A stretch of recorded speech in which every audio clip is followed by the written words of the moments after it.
Britain has been built upon, fought over, abandoned, and rediscovered for the better part of 2,000 years. And in that time, it has accumulated more extraordinary places per square mile than any country on Earth. The problem is that most people visit the same dozen spots, the same castles, the same cathedrals, the same stretches of coastline that appear on every postcard and every holiday brochure. And they completely miss the places that would genuinely change the way they see this country.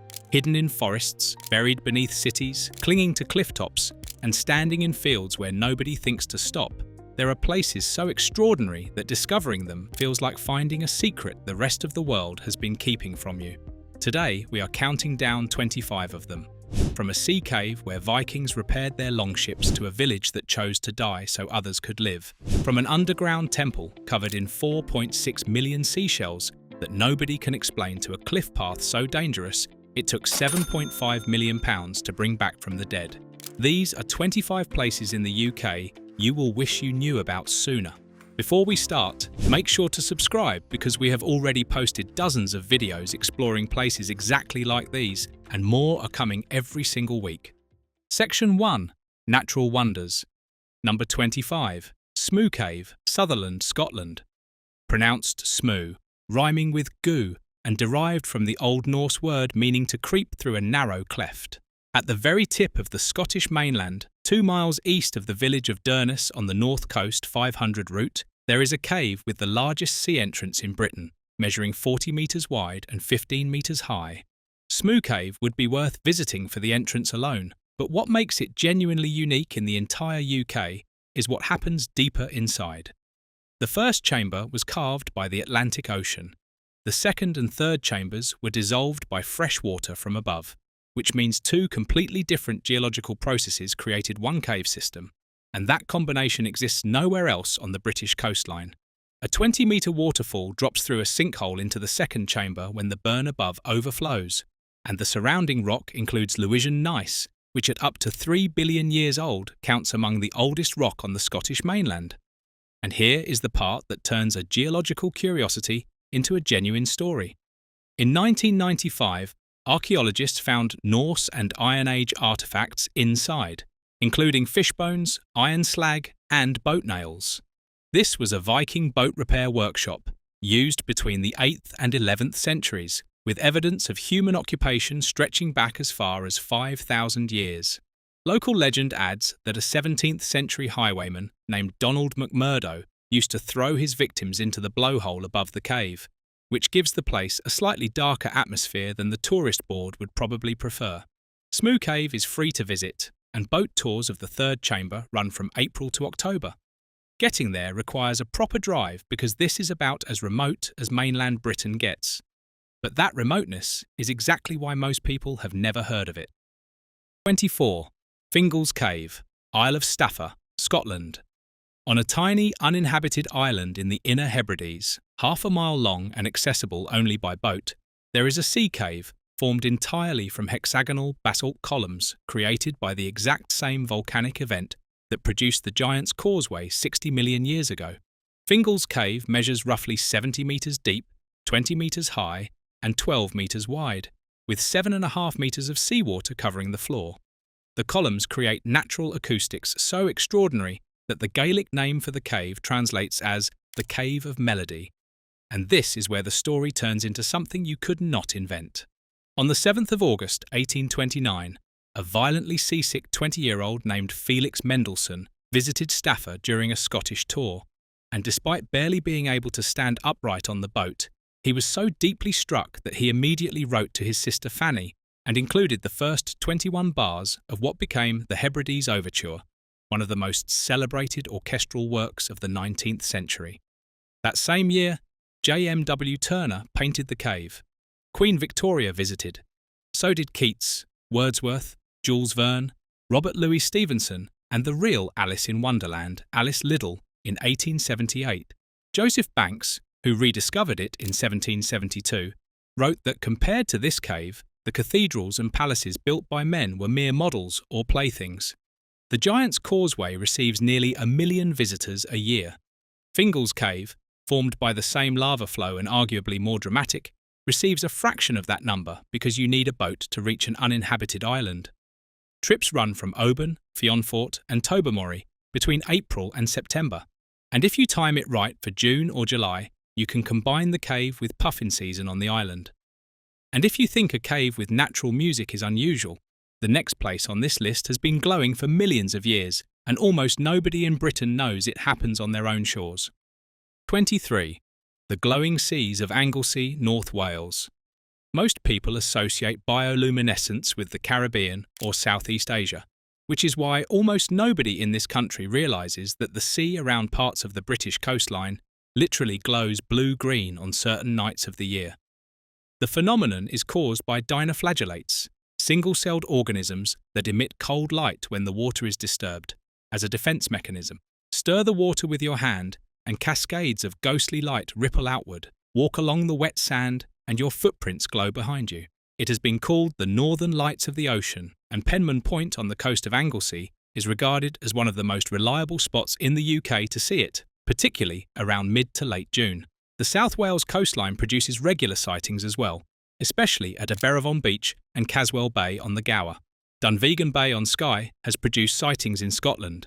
The conditions required are specific: a dark, moonless night, calm, warm water, late summer to early autumn, and the phenomenon cannot be predicted with certainty, which is exactly what makes chasing it addictive. People who have seen it describe it as one of the most magical natural experiences of their lives, and it costs absolutely nothing. Just you, a dark beach and the sea. Number 22. Wistman's Wood, Dartmoor, Devon. Pronounced Wistmuns from the Devonshire dialect word wisht, meaning eerie, uncanny, or pixie-haunted. On a boulder-strewn hillside in the valley of the West Dart River, at an altitude where trees have no business surviving, there is a fragment of England's temperate rainforest that covers just 3.5 hectares, roughly 8.5 acres, split into 3 groves. That makes it extraordinarily small and extraordinarily rare. Britain has lost 90% of its temperate rainforest since the Bronze Age, and Wistman's Wood is one of the last surviving high-altitude oak woods on Dartmoor. The oaks are mainly pedunculate, dwarfed to rarely more than 4.5 metres tall, with contorted trunks lying on and between moss-covered granite boulders. The oldest trees are estimated at 400 to 500 years old, though the woodland itself descends from ancient forest that covered Dartmoor around 7,000 years before Christ. Around 1620, a written account described the trees as no taller than a man may touch to top with his head, and that description still fits today. The wood hosts an incredibly rare horsehair lichen found at only 2 sites in the entire country, and it inspired Sir Arthur Conan Doyle's The Hound of the Baskervilles after his visit. Locals have called it the most haunted wood in England for centuries. In July 2023, Prince William, as Duke of Cornwall, announced plans to double the wood's size by 2040, and in March 2025, 450 saplings were planted as the first phase. Wistman's Wood is free to visit, and the walk from 2 bridges takes about an hour round trip, but visitors should stay on the outskirts because walking across the boulders destroys the fragile lichens and mosses that make this place what it is. Number 21. Galloway Forest. Dark Sky Park, Dumfries and Galloway, Scotland. From a city centre on a clear night, you can see roughly 100 stars. From Galloway Forest, you can see over 7,000 stars and planets with the naked eye, the Milky Way stretching from horizon to horizon, and the Andromeda Galaxy, the most distant object visible without a telescope at 14.7 million trillion miles away. Galloway became the UK's first dark sky park in 2009, and only the 4th in the world at the time, awarded Gold Tier status, which is the highest classification available. Most people travel to Iceland or Norway to see dark skies without realising that some of the darkest skies in Europe sit in southwest Scotland, northern England and mid-Wales. The UK now has 7 international dark sky reserves, including Brecon Beacons, Exmoor and Snowdonia, plus 2 dark sky parks. The tiny Isle of Sark in the Channel Islands became Europe's first dark sky community because it has no public lighting and no motor vehicles, which is one way to guarantee darkness. Annual Dark Skies festivals run every February across multiple reserves, and the best viewing window runs from October to March on moonless nights. Galloway has a purpose-built observatory, admission to the forest is free, and on a good night you will see things above your head that make the journey worth every mile. And if you enjoyed this section, subscribe now because we have already covered dozens of hidden places across the UK, and the next section is where things start getting really interesting. Section 2. Beautiful Towns and Villages. Number 20. Portmeirion, Gwynedd, North Wales. Pronounced Portmeirion. On a wooded peninsula above the Gwynedd estuary in North Wales, there is a complete Italianate village that looks like it was airlifted from the Amalfi Coast and dropped onto the Welsh coastline. It was built by one man across his entire lifetime, and 2026 marks the centenary of when construction began. Architect Sir Bertram Clough Williams-Ellis started building in 1925 and kept going until he was in his 93rd year. He described it as a home for fallen buildings, incorporating salvaged architectural fragments from demolished buildings across Britain. The Hercules Hall ceiling came from a demolished estate in Flintshire. The Bristol colonnade came from a demolished hotel. Each building is deliberately slightly smaller than normal to create a feeling of intimacy, and the village sits within 70 acres of subtropical forest, featuring rhododendrons, giant tree ferns, and palm trees. In 1966 and 67, Patrick McGoohan filmed exteriors for the cult television series The Prisoner at Portmeirion, which served as The Village, where a retired intelligence agent was held captive. At Williams-Ellis's request, Portmeirion was not identified as the filming location until the final credits of the final episode. 2026 is also the 60th anniversary of that filming, which makes this the perfect year to visit. Noel Coward wrote Blithe Spirit there in 1941. George Harrison celebrated his 50th birthday there. Frank Lloyd Wright visited in 1956, his only visit to ancestral Wales, and came away impressed. Number 19. Lavenham, Suffolk, England. In 1524, tiny Lavenham in South Suffolk was the 14th wealthiest town in England, paying more tax than York or Lincoln. Population today is 1,722.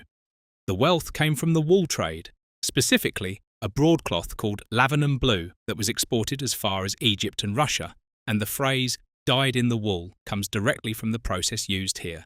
Then the wool trade collapsed. Dutch refugees in Colchester started making cheaper cloth. Lavenham fell into centuries of grinding poverty, and here is the thing that makes it extraordinary today. Nobody could afford to rebuild. The medieval buildings survived perfectly intact because the town was too poor to knock them down and start again. Poverty became the greatest preservative in English architectural history. Lavenham now has over 300 listed timber-framed buildings, many dating to the 14th through 16th centuries, making it Britain's best-preserved medieval village. The Crooked House at 7 High Street was built in 1395 by a wool merchant who used unseasoned timber because he was in a rush, and as the wood dried, it twisted spectacularly. It is said to have inspired the nursery rhyme There Was a Crooked Man. Jane Taylor wrote Twinkle Twinkle Little Star while living in Lavenham. De Vere House was used as Godric's Hollow in Harry Potter and the Deathly Hallows. And during the Second World War, the nearby airfield housed the 487th Bomb Group, and American airmen's names survive in the boot record on the wall of the Swan Hotel's bar, recording everyone who could drink 3.5 pints from a glass boot. Number 18. Culross, Fife, Scotland. Pronounced Culross, not Culross, and getting that wrong in front of a local will earn you a look that could curdle milk.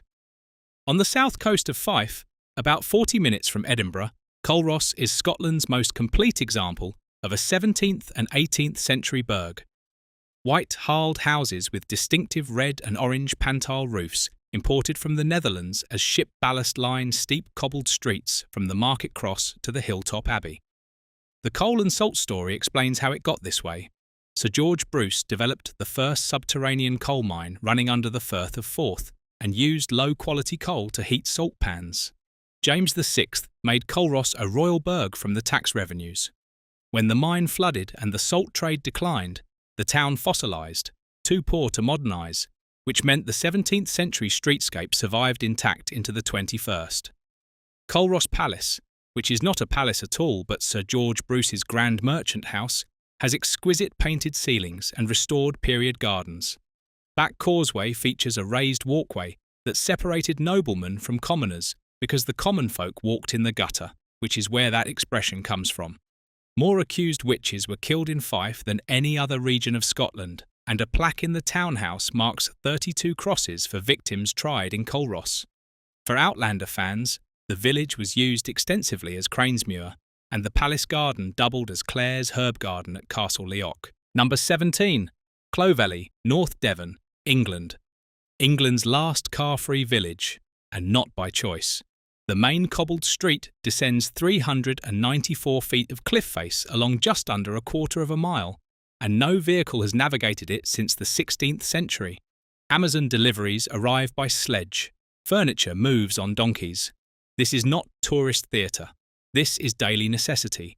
Clovelly has been privately owned for 800 years by just 3 families. Christine Hamlin, in the early 20th century, built a car park specifically to keep vehicles out of the village. Charles Kingsley, author of The Water Babies, lived here. Charles Dickens visited and wrote about it. The 14th century harbour still has fishing boats, roughly 80 cottages house 443 residents, and the annual Herring Festival in November draws crowds from across Devon. The climb back up is 394 feet and takes 20 to 30 minutes, or you can catch a Land Rover service for about £3.50 if your knees have already given their notice. Clovelly charges an entry fee of about £9.50 for adults, which includes parking, 2 museums, and the court gardens. Visit on a weekday morning between October and March for genuine solitude. Number 16. Stanton, Gloucestershire, England. Population 198. 1 pub. No tea shops, no gift shops, no museums, no tour buses, no selfie sticks. Almost entirely built from honey-coloured Cotswold stone with thatched roofs, and the Daily Telegraph called it arguably the most beautiful Cotswold village of them all. This is the Anti-Beebery, the Anti-Bourton on the water. Sir Philip Sidney Stott rescued the village in 1906 by buying the estate and pouring his fortune, made from building cotton mills, into restoring the buildings. Without Stott, Stanton might have crumbled. St Michael's Church dates to around 1200 and has grooves carved into the pewbacks where shepherds tied their dogs during services, which is the kind of detail that makes you love a place immediately. The Mount Inn, a 17th century Donington brewery-tied house, has panoramic views across the Vale of Evesham to the Malvern Hills, and on a clear day, even the Black Mountains of Wales. The Cotswold Way passes right through. Section 3. Unique and weird attractions. Number 15. The Shell Grotto, Margate, Kent. 4.6 million seashells, and nobody knows who put them there. Underneath the streets of Margate, there is an underground passageway and chamber covered in elaborate mosaics made entirely from seashells, stretching across 2,000 square feet of surface area. The winding passage measures 8 feet high, 70 feet long, and 3.5 feet wide, and it ends in a space called the altar chamber with a half-moon niche featuring shell mosaics of the sun and moon. The grotto was discovered around 1835 when a man named James Newlove was digging near his property, and his son Joshua was lowered into a hole on a rope. The boy came back up and reportedly described a magical temple adorned in shells. Newlove bought the land above and opened it to the public in 1837. No historical record of its construction has ever been found, which makes this one of Britain's greatest unsolved mysteries. Theories range from an 18th century folly to a Knights Templar shrine to a Phoenician temple to a prehistoric calendar. Carbon dating has been frustrated by Victorian gas lamp soot on the shells. One attempt suggested a date somewhere around the 1500s, but that is far from confirmed.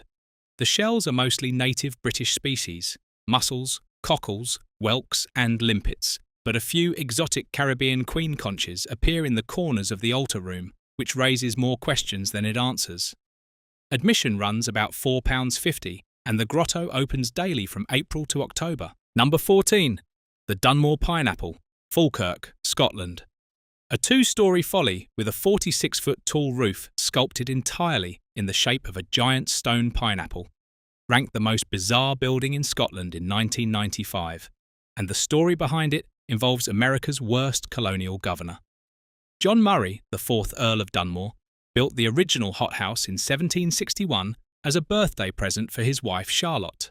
The ground floor held heated glass houses for growing actual pineapples, with smoke expelled through chimneys disguised as Grecian urns. Then Murray left for America as the last British colonial governor of Virginia, and he proved catastrophically bad at it. George Washington despised him. Murray proposed arming enslaved people in exchange for liberty, which accidentally united North and South against Britain. He fled in July 1776 as the revolution succeeded. Back in Scotland, Murray added the spectacular Pineapple Dome in 1777. Returning sailors traditionally placed a pineapple on their gatepost to announce their homecoming, and Murray took this tradition to an insane extreme. Each of the curving stone leaves is separately drained to prevent frost damage, which represents extraordinary engineering for the 18th century, and traces of paint suggest it may once have been coloured to look even more like actual fruit. The grounds and exterior are free to visit through the National Trust for Scotland, and you can actually stay inside through the Landmark Trust, which rents the attached bothies as self-catering accommodation. Number 13. The Forbidden Corner, Yorkshire Dales. Voted the best European folly of the 20th century by the Folly Fellowship, which is an organisation that exists specifically to judge these things.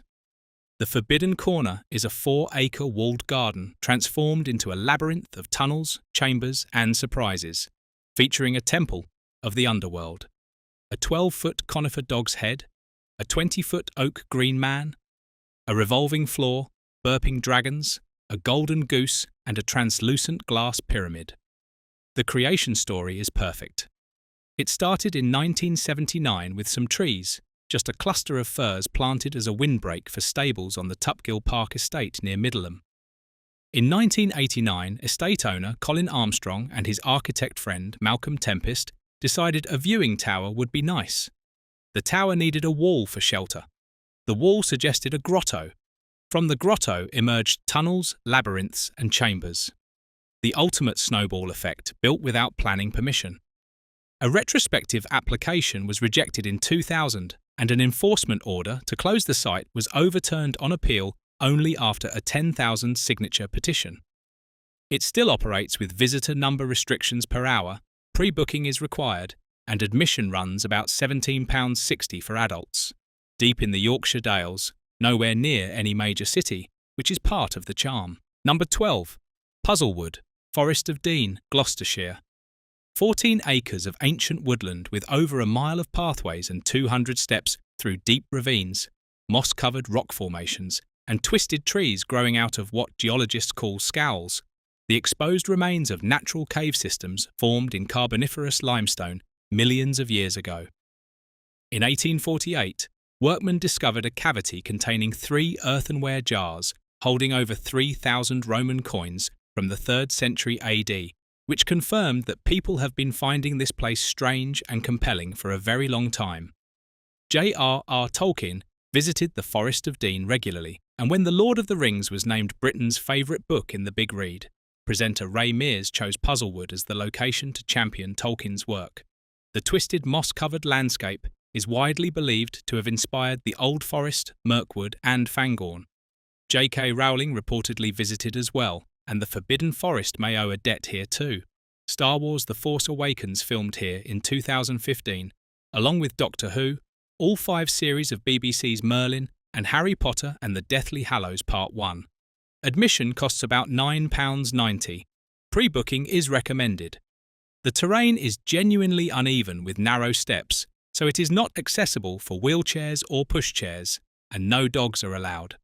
And if a forest that inspired Middle-earth got your attention, the next entry on this list involves a hill in Scotland where your car appears to roll uphill by itself. Number 11. Electric Brae, South Ayrshire, Scotland. Leave a car in neutral on a quarter-mile stretch of the A719 between Dunmore and Croy Bay, and it will appear to roll uphill. The road actually runs from 286 feet to 303 feet above sea level, an upward slope of 1 in 86, but the configuration of the surrounding landscape creates an optical illusion so powerful that your brain refuses to accept the truth even when you know the explanation. The Victorians incorrectly believed the phenomenon was caused by electrical forces from the Isle of Arran, which is how it got the name electric bray. During the Second World War, General Dwight D. Eisenhower had a flat at nearby Culross Castle and regularly brought guests to experience it. A stone marker in the lay-by has replaced the metal signs that kept being stolen. The stop takes about 5 minutes and costs nothing because it is a public road, and you can combine it with Culross Castle 2 miles away or Dunmore Castle 1.5 miles south. The UK has several other gravity hills, including one on the B27 towards Spelga Dam in the Mourne Mountains of Northern Ireland, but Electric Bray remains the most famous. Section 4. Dark History and Abandoned Places. Number 10. Eyam, Derbyshire, Peak District, pronounced EEM, rhyming with seam, not I am, not EAM. EEM. Get it right because this village deserves that much respect for what happened here. In late August 1665, a flea-infested bundle of cloth arrived from London for the village tailor. His assistant, George Vickers, spread the damp cloth before the fire to dry it, releasing plague, carrying fleas. He was buried on the 7th of September 1665, the first to die. As panic spread and some families fled, 28-year-old Reverend William Mompesson and his Puritan predecessor Thomas Stanley persuaded the village to do something that still defies belief 3.5 centuries later. They agreed to quarantine themselves voluntarily, nobody in, nobody out, until the plague had run its course. Supplies were left at boundary stones where villagers placed coins soaked in vinegar, believed to cleanse them of infection. Those stones can still be visited. Mompesson's well, another drop-off point, is reachable by a woodland path. Over the following 14 months, between 259 and 260 people died out of a population now estimated at 700 to 800. The story that stays with you longest belongs to Elizabeth Hancock. In August 1666, the deadliest month when 5 or 6 people were dying every day, Elizabeth buried 6 of her children and her husband within 8 days. People from neighbouring Stony Middleton watched from a hill, too frightened to help, as she alone dragged the bodies beyond the edge of her farm. The graves, known as the Riley graves, can still be visited. Mompesson's wife Catherine died caring for the sick on the 22nd of August 1666, aged 27. Eyam is free to visit. The museum tells the full story. St. Lawrence Church contains the Plague Window, and every year on the last Sunday of August, a memorial service called Plague Sunday is held in Cucklet Delph, the natural amphitheatre where outdoor services were conducted during the quarantine so that worshippers could stay apart. I hope you are getting value from this video so far. Give it a thumbs up if you are, because it genuinely helps.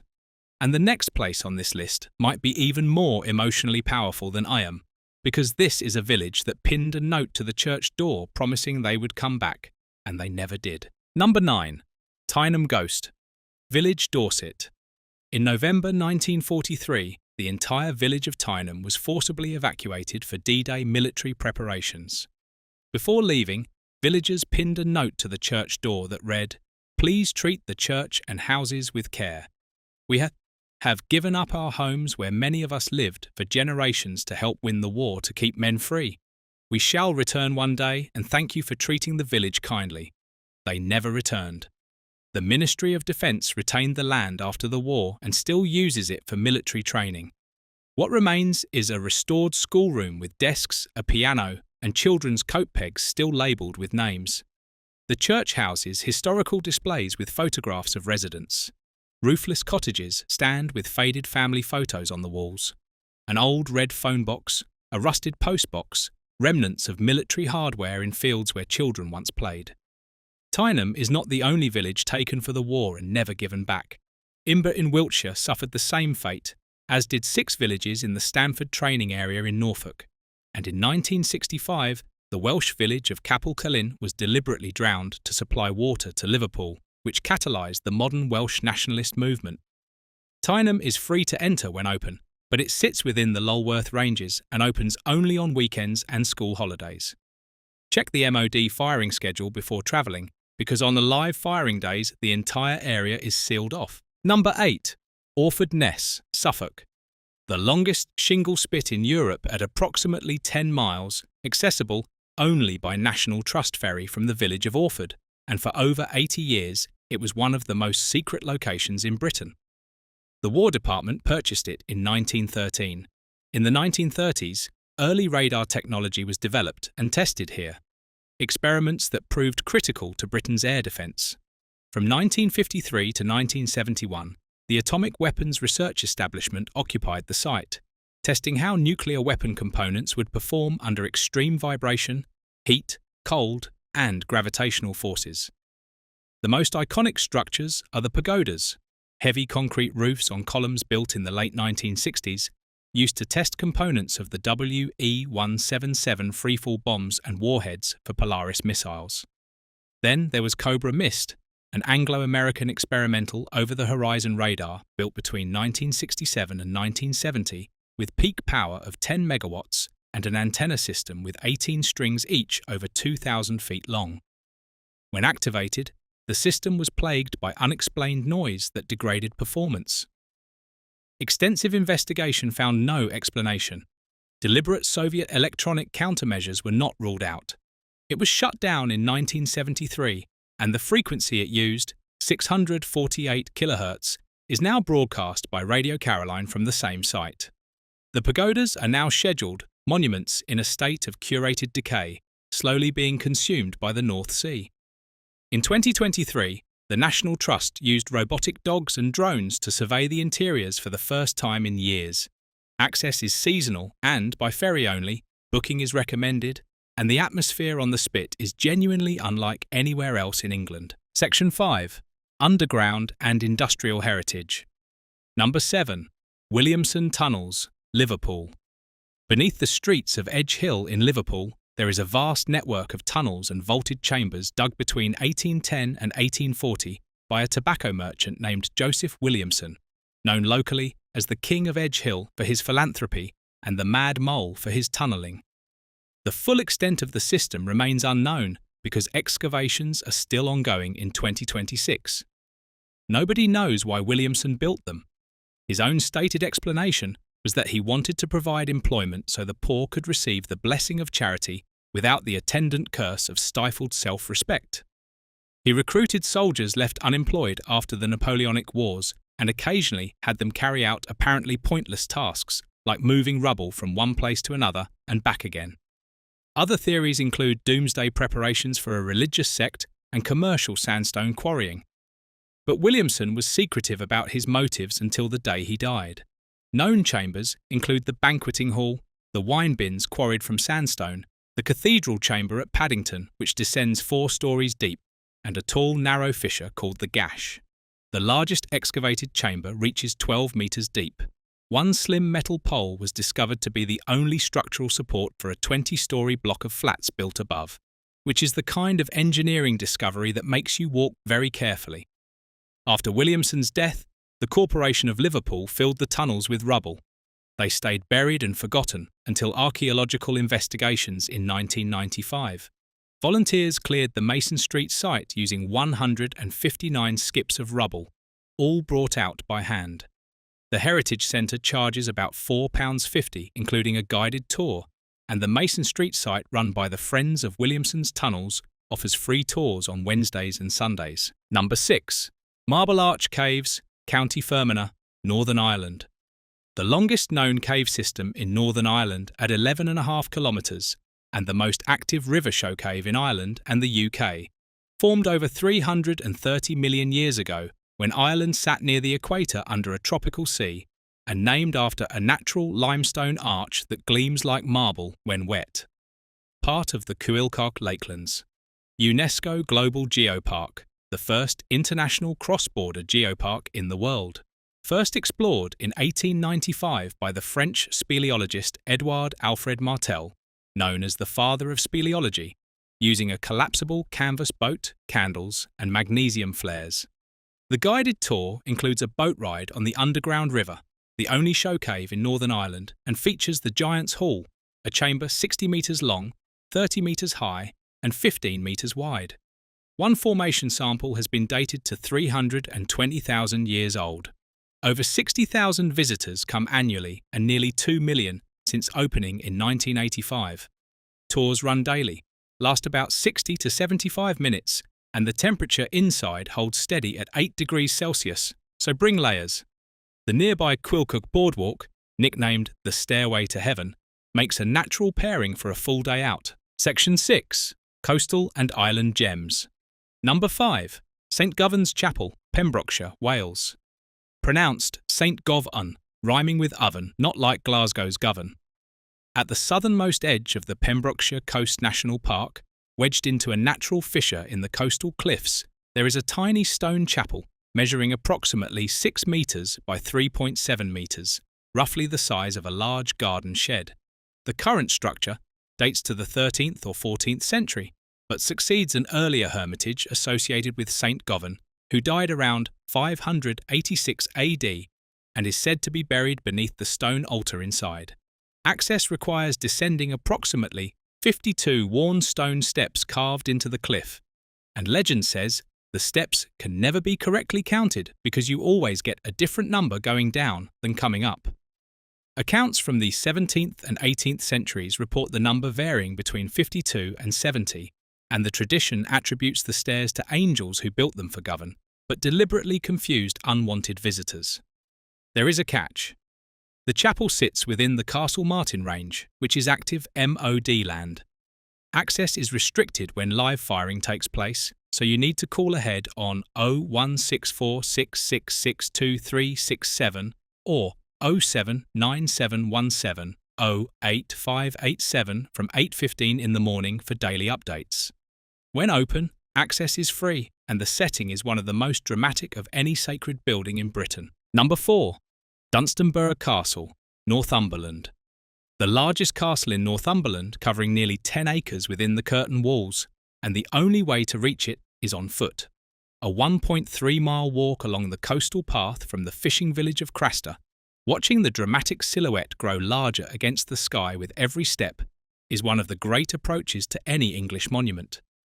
Built by Thomas, the second Earl of Lancaster, who was King Edward II's cousin and bitter rival, and the second richest person in England with an annual income of £11,000. Construction began in 1313 without royal permission, and the Lilburn Tower was specifically positioned to be visible from Bamborough Castle as a deliberate political challenge to the king. Thomas used the pseudonym King Arthur in his correspondence, which tells you everything about his ambitions and his modesty. Sir Thomas Malory, author of Le Morte d'Arthur, fought at one of the sieges during the Wars of the Roses. By the 1470s, the garrison had resorted to piracy to supplement their income. During the Second World War, the castle was refortified with trenches, barbed wire, and a minefield against potential German amphibious assault, and traces remain visible. Both Turner and Girtin painted the ruins, and English heritage charges about £6.80 for admission. The enforced walk from Craster naturally limits visitor numbers, which preserves the atmosphere that makes this place special. Number 3. Rathlin Island, County Antrim, Northern Ireland. Northern Ireland's only inhabited offshore island. Population approximately 140 to 160. 25 minutes by ferry from Ballycastle and home to the country's largest seabird colony, with roughly 150,000 guillemots, 22,000 razorbills, making it one of the largest colonies in Europe, and between 1,500 and 2,000 puffins, plus kittiwakes, fulmars, and Manx shearwaters. The West Lighthouse has its light at the bottom of the tower instead of the top, built into the cliff face between 1912 and 1917, making it Ireland's unique upside-down lighthouse. Its fog signal, known as the Rathlin Bull, could be heard 30 kilometres away. Robert the Bruce allegedly hid in a cave here in the 14th century, watching a spider repair its web, and was inspired to return and reclaim the Scottish throne, the famous Try, Try, Try Again story. Guglielmo Marconi made the first commercial radio transmission tests between Rathlin and Ballycastle on the 6th of July 1898. Richard Branson ditched his Virgin Atlantic Flyer hot air balloon into the sea near Bull Point in 1988. Over 40 shipwrecks surround the coast, and there is only one pub, McQuaig's Bar, which given the island's size is probably enough. The Puffin bus meets the ferry, and costs £5 cash for the 4.5-mile ride to the RSPB Westlight Seabird Centre, which involves 98 steps down and 64 steps to the lighthouse. Best months for puffins are April through July. Number 2. Mussenden Temple, County Londonderry, Northern Ireland. A small circular temple perched on a 120-foot cliff above the Atlantic Ocean, built in 1785 by Frederick Hervey, the 4th Earl of Bristol and Bishop of Derry, as a summer library. Modelled on the Temple of Vesta in Tivoli, Rome, and named after his cousin Frideswyde Mussenden, whose beauty he greatly admired. She died before the temple was completed, which adds a melancholy to the building that visitors still feel. The inscription around the dome comes from Lucretius and translates roughly as "it is pleasant, safely to behold from shore the troubled sailor, and hear the tempests roar." Coastal erosion has consumed over 30 feet of cliff since construction. It was once possible to drive a carriage around the temple. By 1997, it sat on the verge of collapsing into the sea, and the National Trust carried out emergency cliff stabilisation with rock anchors and bolts. The ruins of Downhill House, the Earl Bishop's grand mansion, sit nearby and were used as a Game of Thrones filming location for Dragonstone. Mussenden Temple is free to walk to, and the views stretch to Donegal and Scotland on clear days, but the interior opens only during special events. Most visitors driving the Causeway coastal route pass right by on their way to the Giant's Causeway 30 miles to the east, which is exactly why this spot stays quiet. Number 1. The Gobbins, County Antrim, Northern Ireland. And number 1 is a place that proves you do not need to leave the UK to find coastline and engineering that rival anything on earth. The Gobbins is an Edwardian cliff face path hanging from basalt cliffs directly over the Irish Sea, first opened in 1902, designed by a 22-year-old railway engineer named Berkeley Dean Wise for the Belfast and Northern Counties Railway Company. Contemporary advertisements declared it had no parallel in Europe as a marine cliff walk, and they were not exaggerating. The original bridges were constructed in Belfast, transported on rafts along the coast, and winched into position on the cliff face. The path features a 5.4-ton tubular bridge suspended 10 metres above the sea, suspension bridges, tunnels carved through basalt, caves, and natural seawater aquariums. It closed in 1954 after decades of neglect, and the first tubular bridge collapsed into the sea in May 1981. A £7.5 million restoration saw the path reopen in 2015 with 15 new bridges and 6 gallery structures. The Gobbins is home to Northern Ireland's only mainland puffin colony, plus guillemots, razorbills, and kittiwakes. Dolphins and porpoises appear regularly. Guided tours last about 2.5 to 3 hours, cost approximately £20 to £25 per person, and you must book online in advance because it sells out. Helmets are required, proper hiking boots with ankle support are mandatory, and the minimum height is 1.2 metres. The path runs rain or shine except in severe weather, and it sits just 20 miles from Belfast, which makes it one of the most accessible adventures anywhere in the UK. One honest caveat that nobody else will tell you. As of 2025, the path had been closed for roughly 46% of the time since reopening due to storm damage and rockfalls. Always check before travelling. When it is open, it is extraordinary. When it is closed, you will want to throw your phone into the Irish Sea. Drop a comment and tell me which one surprised you the most, or if there is a hidden place in the UK you think we missed, because I guarantee there are another 25 just as good waiting to be found. And if you want more videos like this, we have a full playlist of hidden places across Britain linked right here. Click it now and keep exploring. We will see you in the next one.